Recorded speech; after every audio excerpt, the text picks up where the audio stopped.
같이 인사하겠습니다. 우리 한 번 더 인사하겠습니다. 큰 은혜 받으시기 바랍니다. 많이 날씨가 더워졌죠? 여러분 건강 유의하시고 더욱더 힘내서 주님의 은혜로 승리하시기 바랍니다. 우리 옆에 분 뒤에 분하고 마지막으로 인사하겠습니다. 힘내서 기도합시다. 우리 같이 인사하겠습니다. 교회는 주님이 세우십니다. 왜냐하면 교회를 시작하신 분은 바로 우리 예수님이시기 때문에 그렇습니다. 베드로가 예수님이 너는 나를 누구라느냐라고 물으셨을 때 그렇게 대답하잖아요. 주는 그리스도시요 살아계신 하나님의 아들이십니다.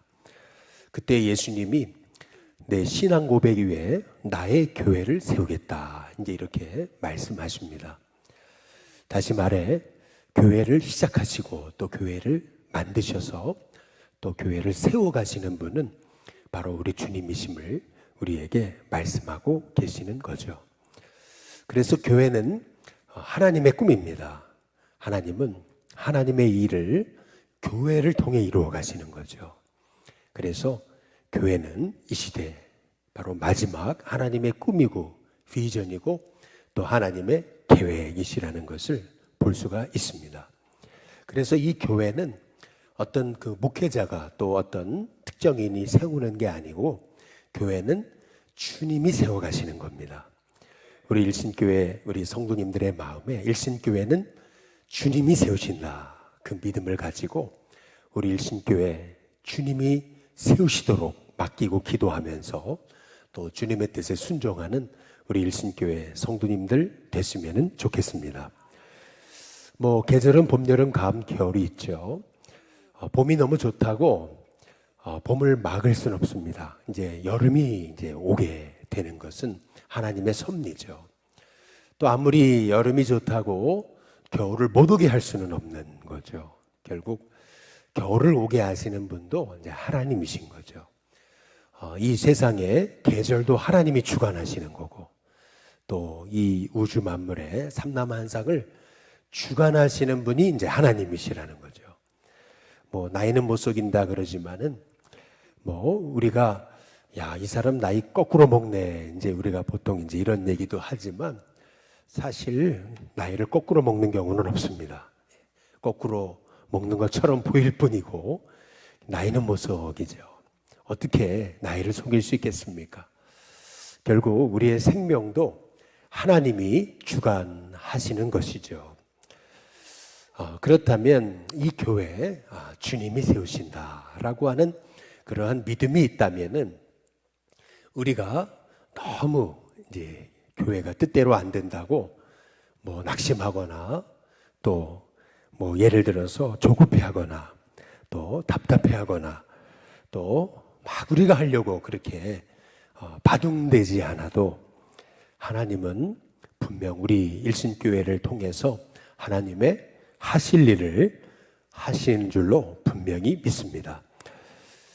지난주 우리 전교인 체육대회를 했잖아요. 여러분 어떠셨습니까? 저는 굉장히 저 스스로가 이제 치유되는 그런 시간이었던 것 같아요. 일신교회가 참 이렇게 교인들이 교회를 사랑하시는구나. 이제 그런 참 마음에 힘도 얻고 그리고 또 마음에 이렇게 하나님의 만지심도 또 이렇게 체험하는 그러한 체육대회였던 것 같아요. 원래는 체육대회를 이제 준비하면서 누구도 못 오신다, 누구도 못 오신다 이제 이렇게 이제 보고가 들어오는데 신기하죠. 이렇게 못 오신다는 얘기가 왜 이렇게 크게 들려요? 사람이 부정적인 얘기가 이렇게 무서운 거구나 이제 이런 생각을 이제 하게 됐습니다. 또 가만히 준비하면서 이제 생각을 해보니까 우리 일신교회 연로하신 분들이 꽤 계시잖아요. 그분들 다치면 어떡하나 이제 그런 생각이 드는데 어떤 분이 그러더라고요. 보험 들면 된다고. 그런데 그 보험 드는 것도 단순하고 간단한 문제는 아니더라고요. 또 우리가 대학교를 빌렸잖아요. 그러면 대학교를 빌렸으면 대학교 구내식당에서 밥을 먹어야 되는데 또 우리가 체육대회 한 날은 주일이잖아요. 근데 주일이면 직원들은 쉬는 날인데 그러니까 또 그 구내식당 관계하시는 분들이 어느 정도는 먹어야 된다는 거예요. 딱 기본적으로 먹어야 될 식수 인원이 있다는 거죠. 어떻게 하면 좋겠냐고. 예. 그래서 돈을 배로 주는 한이 있더라도 구내식당에서 먹어야 된다고. 이제 그래가지고 결국에는 좀 많은 적자를 보는 한이 있더라도 음식이 많이 남더라도 뭐 싸가지 이런 생각 가지고서 학교 당국에서 원하는 그러한 주문을 저희가 했습니다. 그런데 참 신기하죠. 그날 이제 다 식사하시고 관계자가 이제 우리 마목사님을 불러가지고 이제 딱 그분들이 다 보고 있었더라고요. 근데 보니까 적자를 감수하고 우리가 이제 주문했던 그 양 있잖아요. 딱 맞았어요. 그게 우리 청년들은 앞에서 너무 많이 드셔가지고 그래서 과일을 못 먹었더라고요. 우리 청년들은. 예, 우리 청년들한테 또 미안할 정도로 음식이 남을 줄 알았는데 오히려 야, 하나님께서 얼마나 참 그렇게 우리 성도들이 열심히 권면하셔가지고 그래서 많은 성도님들이 오시고 뿐만 아니라 또 우리 서동택 권사님이 얼마나 열심히 프로그램을 준비하신 게 티가 나더라고요. 얼마나 그렇게 참 잘 인도를 해주시는지 뿐만 아니라 우리 성도님들이 얼마나 이렇게 열심히 뛰셨습니까? 앞권이 그 큰 공 굴리기 이렇게 보니까 우리 성도님들이 열심히 그렇게 막 뛰시는데 간발의 차이로 말이에요. 아주 그냥 너무 재밌었고 또 은혜가 됐습니다. 야, 우리 성도님들이 이렇게 교회를 사랑하시는구나. 이제 딱 잘 마치고 정말 한 분도 안 다쳤잖아요. 그리고 이제 가는데 우리 회원 노인정 새로 되신 회장님이 이제 저한테 그런 얘기를 하고 가시더라고요. 뭐라 그러냐면은 아유, 목사님 정말 근사한 체육대회, 근사한 행사였습니다. 이제 한마디 하고 가시더라고요. 그런데 그 한마디가 얼마나 힘이 되는지요. 야, 그렇구나. 이게 칭찬의 힘이라는 게 이렇게 놀라운 거구나. 이제 그런 생각을 해보면서 한 주간 그런 생각을 했어요. 아, 우리 일신교회 걱정하고 염려할 게 없다. 하나님이 세우신다. 이제 그러한 믿음을 이제 더욱더 굳건히 이제 갖게 되는 시간이었습니다. 안디옥 교회에 누가 세웠습니까? 예루살렘 교회에서 이제 새로운 교회 건축해야지, 개척해야지. 그래가지고 프로젝트를 세워가지고 이런 교회 세우자 준비 기도해가지고 그래서 이 안디옥이라고 하는 로마의 3대 도시에다가 예루살렘 교회가 아주 그러한 열망을 가지고 교회를 개척한 게 아닙니다. 안디옥 교회는요, 하나님이 세우신 거예요. 예루살렘 교회도 그렇지 않습니까? 제자들이 우리 주님 부활하시고 승천하셨으니까 이제 한번 주님이 원하셨다 하면 멋진 교회 한번 만들어 보자. 그래가지고 제자들이 합의해가지고 기도하고 준비해서 예루살렘 교회를 세운 게 아니잖아요. 예루살렘 교회도 주님이 세우셨다라고 하는 거죠. 결국 우리가 사도행전을 통해서 볼 수 있는 것은 교회는 우리 주님이 세우신다라고 하는 겁니다. 이 안디옥 교회가 이제 시작되는 처음 과정을 보시면은 이게 안디옥 교회를 세우려고 세운 게 아니고 스데반의 환난 때문에 성도들이 어쩔 수 없이 안디옥까지 흩어졌는데 거기에서 처음에는 유대인에게만 복음을 전했던 거잖아요. 그 50만 명이 넘어가는 엄청난 로마의 3대 도시 안디옥에 뭐 유대인이 물론 많았죠. 그러나 아무리 많아도 이방인보다 많았겠어요. 뭐 이방인들이 널려 있는데 그럼에도 불구하고 스데반의 환난 때문에 흩어진 주님의 제자들은 헬라인들, 이방인들에게 복음 전할 생각은 아예 하지 않았어요. 유대인에게만 전했던 거예요, 복음을. 근데 그러다가 베드로가 이방인인 로마 백부장 고넬료에게 전도했다라고 하는 것이 이 안디옥에까지 흩어졌던 주님의 제자들에게 소문이 들려지면서 그래? 우리가 이방인들에게도 전도해도 되나? 그래서 헬라인들에게 전도를 시작해 봤는데 어떤 결과가 나타났어요? 우리 사도행전 한번 11장 21절인데요. 우리 다 함께 같이 한번 읽어보겠습니다. 함께 있습니다. 시작. 주의 손이 그들과 함께 하시매 수많은 사람들이 믿고 주께 돌아오더라.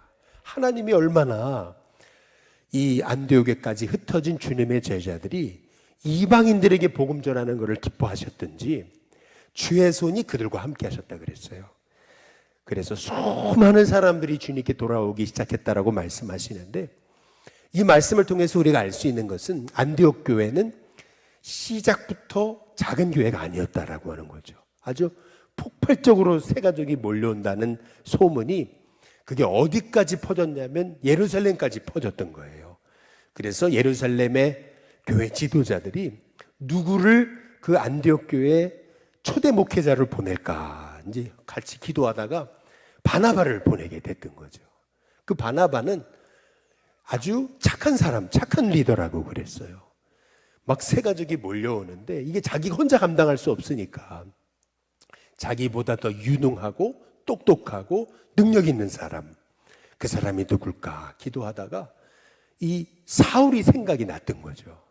사울은 사람들에게 오해받고 유대인들에게 핍박당하면서 13년 동안 자기의 고향 다소에서 칩거 생활하면서 아무도 글을 써주는 사람이 없었는데, 그런데 바나바가 거기까지 찾아와가지고 나를 도와달라고 주님의 교회를 함께 세워가자고, 하나님 당신을 쓰실 거라고 그래가지고 격려하면서 사울을 사용해 주잖아요. 근데 그때 이 사울이요, 물 만난 고기처럼 말이에요.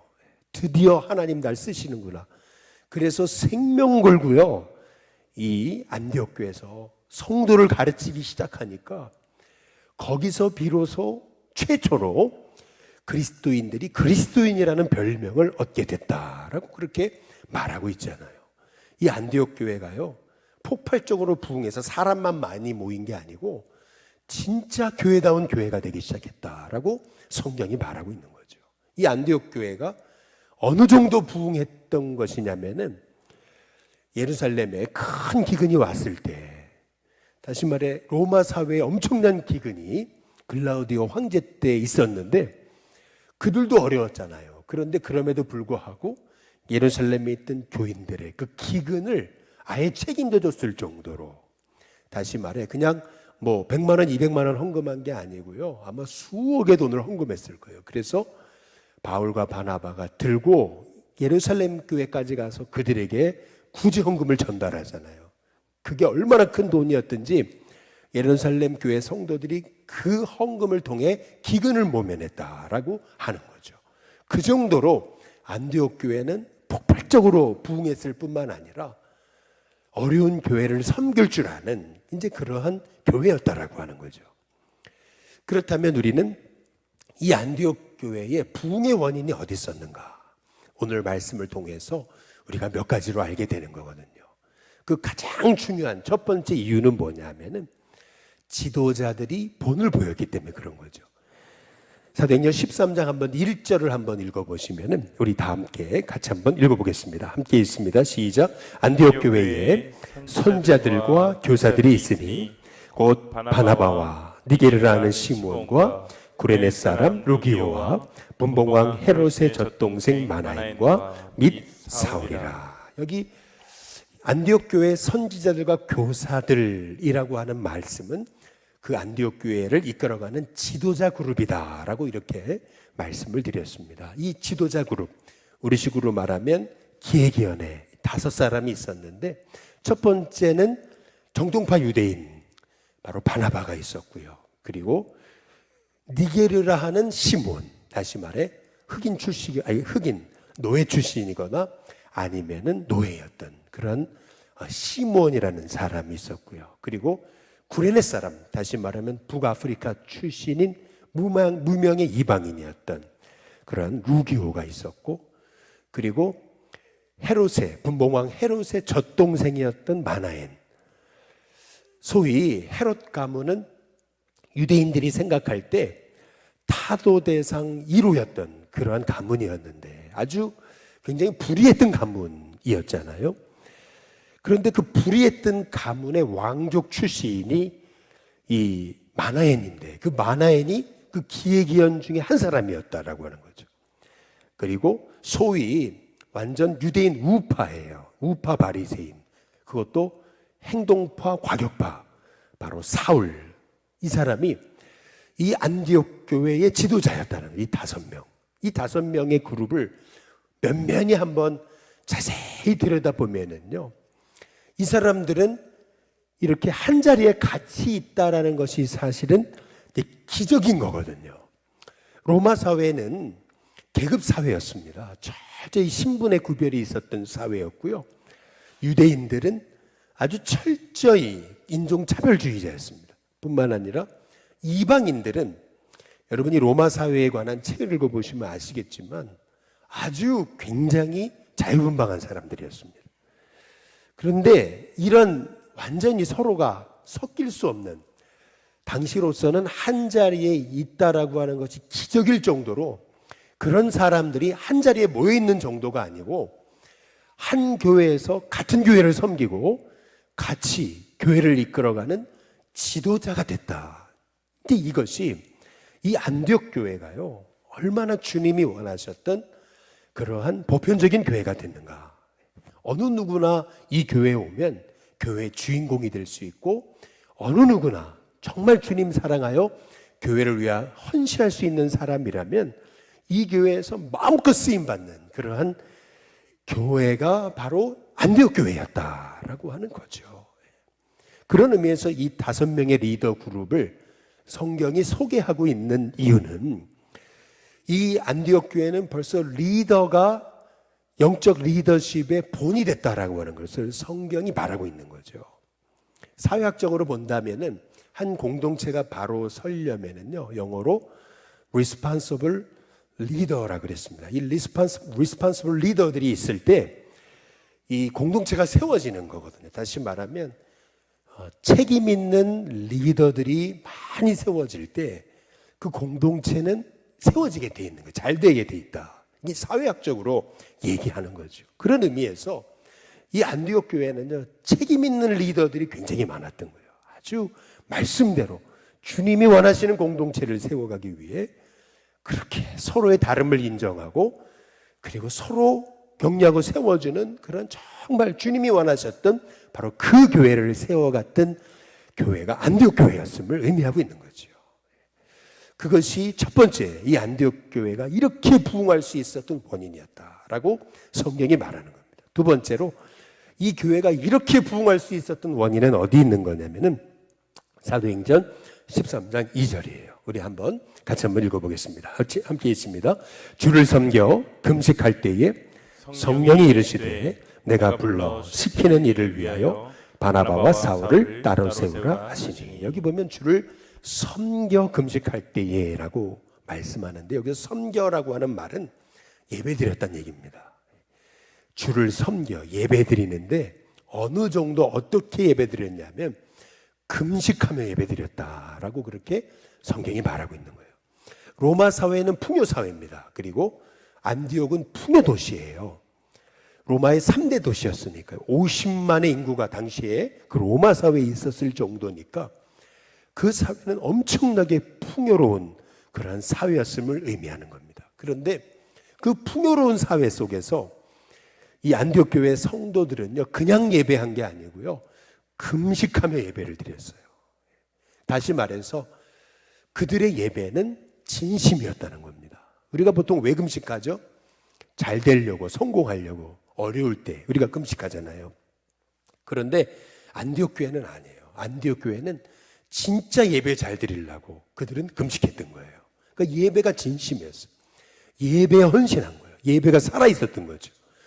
그 예배가 살아있던 그 안디옥 교회에 주님이 하셨던 일이 뭐냐면은 사도행전 13장 2절을 다시 보시면은 그렇게 정말 예배의 진심이었던 그 안디옥 교회, 그 안디옥 교회에 주님이 하신 일이 뭐냐면은 성령이 말씀하기 시작했던 거예요. 저는 우리 일신교회 성도님들이 예배드리다가 하나님의 뜻을 듣고 알고 또 하나님의 음성을 듣는 우리 일신교회 성도님들 될 수 있기를 주님의 이름으로 축복합니다. 정말 예배가 회복되고 예배가 진심이기 시작하면요, 하나님이 내게 주시는 음성을 듣습니다. 이 초대교회, 이 안디옥 교회가 받은 복이 그거죠. 그게 안디옥 교회 부흥의 원인이었던 거예요. 예배가 살아있었어요. 얼마나 예배가 진심이었던지. 사도행전 13장 2절 다시 띄워주시면 이렇거든요.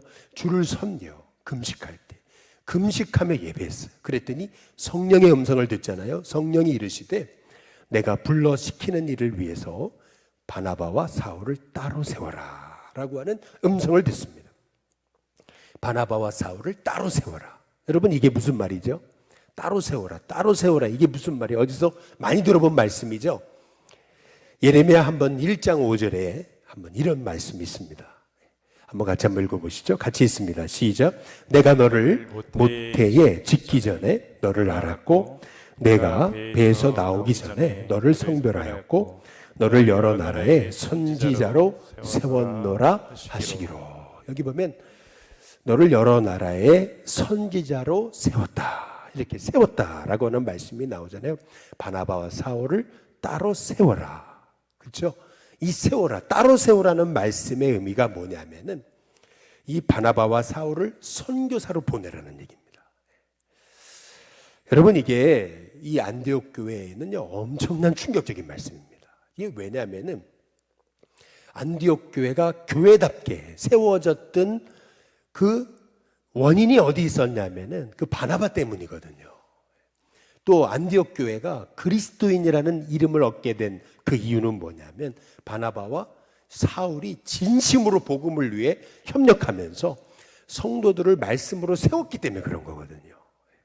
다시 말해서 안디옥 교회는 바나바와 사울의 리더십 없이는 바나바와 사울의 리더십 없는 것을 아예 생각조차 하지 않았던 그런 교회가 안디옥 교회였던 거예요. 그러니까 안디옥 교회에 그러면 바나바와 사울 이 두 사람의 리더십은요 이 안디옥 교회를 세워간 이유였다라고 하는 거죠. 그런데 하나님은 그 바나바와 사울을 선교사로 보내라 그러시잖아요. 이게 얼마나 이 안디옥 교회 교인들에겐 충격적이었는 건지, 야 바나바와 사울이 없으면 교회가 존립할 수 있을까? 야 이러다 망하는 거 아니야? 바나바와 사울이 없으면 어떻게 이 안디옥 교회가 세워지지? 얼마나 그들에게 충격이었던지 성경을 자세히 들여다보시면 그들은 바울과 바나바를 선교사로 보내라는 주님의 음성을 듣고 바로 순종 못했던 것 같아요. 바로 순종 못하고 대신 그들이 했던 일이 있어요. 그게 뭐냐면 사도행전 13장 3절에 이렇게 나와 있죠. 우리 한번 읽어보겠습니다. 함께 있습니다. 시작. 이에 금식하며 기도하고 두 사람에게 안수하여 보내니라. 여기 이에 금식하며 기도하고 두 사람에게 안수하여 보냈다. 너무나 쉽게 그냥 안수하고 파송했다 이렇게 여러분이 생각하실지 모르지만 더 깊이 이 원어적인 성경을 들여다보면 이거예요. 그들이요 정말 하나님의 말씀에 순종하기 위해서 더 금식하기 시작했다는 거예요. 하나님 이게 하나님의 뜻 맞습니까? 더 기도하기 시작했다는 거예요. 너무나 충격적이니까. 야, 바나바와 사울이 없는 안디옥 교회.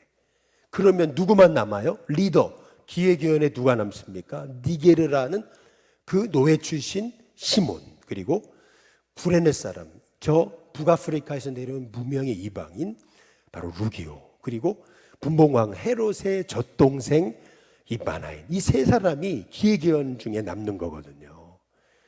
그러면은요 바나바와 사울이 없다고 생각하면 야, 이 안디옥 교회 누가 세워? 얼마나 그들이 성령의 음성을 듣고 그들이 갈등을 했는지 이 성경을 보면 더 기도하고 더 금식하고 주님의 뜻 맞습니까? 그런데 결국 그들이요 주님의 음성에 순종해가지고 이 바나바와 사울의 머리에 일제히 손을 얹고 기도하고 그들을 선교사로 파송하거든요. 그냥 여기 안수하고라고 돼 있지만은 성경을 이 원어 성경을 좀 읽어보면 두 사람에게 머리에 일제히 손을 얹고 기도하고 선교사로 파송했다고 얘기하고 있거든요. 저희 형이 일본에서 선교사로 있잖아요. 선교사로 있으면서도 일본 기독교단의 목사로서 지금 활동하고 있어요. 저희 형이 그런 얘기를 하더라고요. 일본 기독교회가 가지고 있는 전통 중에 우리 한국 교회에 꼭 소개하고 싶은 한 가지 전통이 있다는 거예요. 그게 뭐냐면 목사 안수식이라는 거예요. 우리는 목사 안수식 그러면 이제 안수식을 하고 내려와서 사진 찍고 뭐 박수 치고 이제 이렇게 끝나잖아요. 그런데 일본 기독교단은요, 안수식이 그렇게 은혜스럽대요. 안수를 하고 온 목회자들이 일어나가지고요, 다 앞으로 나온대요. 그리고 그 안수받은 목회자의 어깨에다 손을 얹고 기도하는데 뒤에 또 뒷사람은 그 앞에 있는 분의 어깨에 손을 얹고 서로 어깨에 손을 얹어가지고 다 앞자리로 나와서 기도의 띠를 만들어가지고 그렇게 그 안수받은 목회자를 축복하면서 기도하는데요. 여러분, 그 일본이라고 하는 사회에서 목회자가 된다는 것은 실은요, 고난의 길이거든요. 굉장히 외로운 길이에요. 왜냐하면 일본은 30명만 모여도 그 교회는 큰 교회거든요.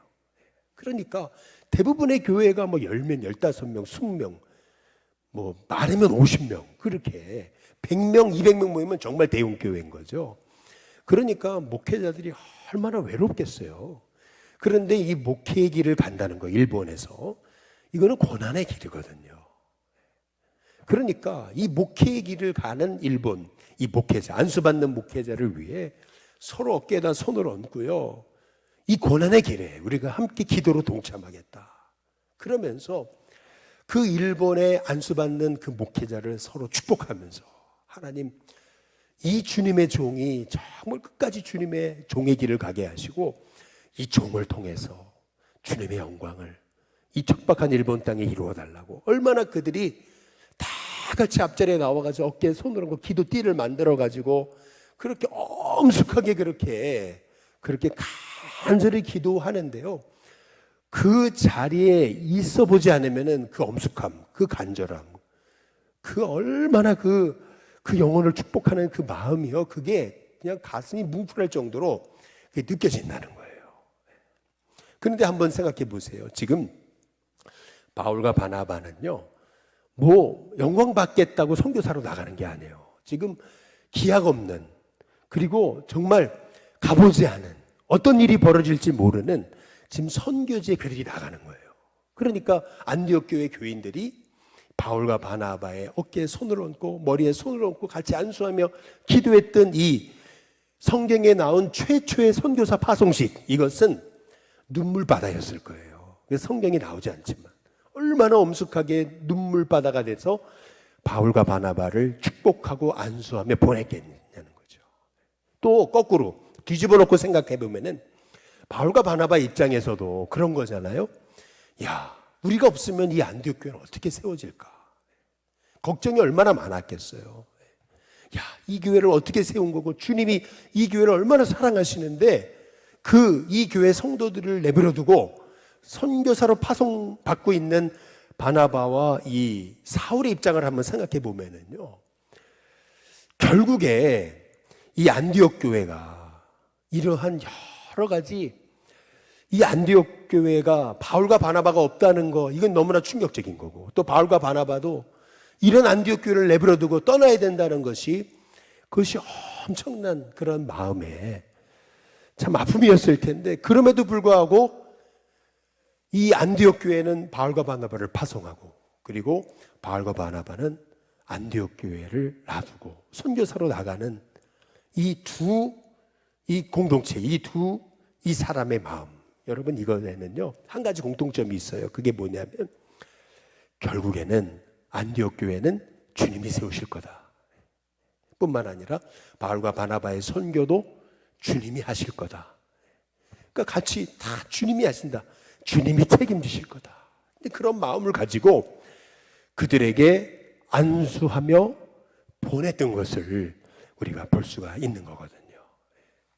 결국 오늘 말씀에 우리가 숨겨진 하나님의 메시지를 찾는다면은 이 안디옥 교회 교인들 뿐만 아니라 바울과 바나바, 그들은요 지금요 이 교회는 주님이 세운다, 주님이 세우실 거다, 주님이 책임지실 거다, 그 믿음을 가지고 선교사로 파송하고 선교사로 파송받고 있는 것을 우리가 보아야 된다는 거죠.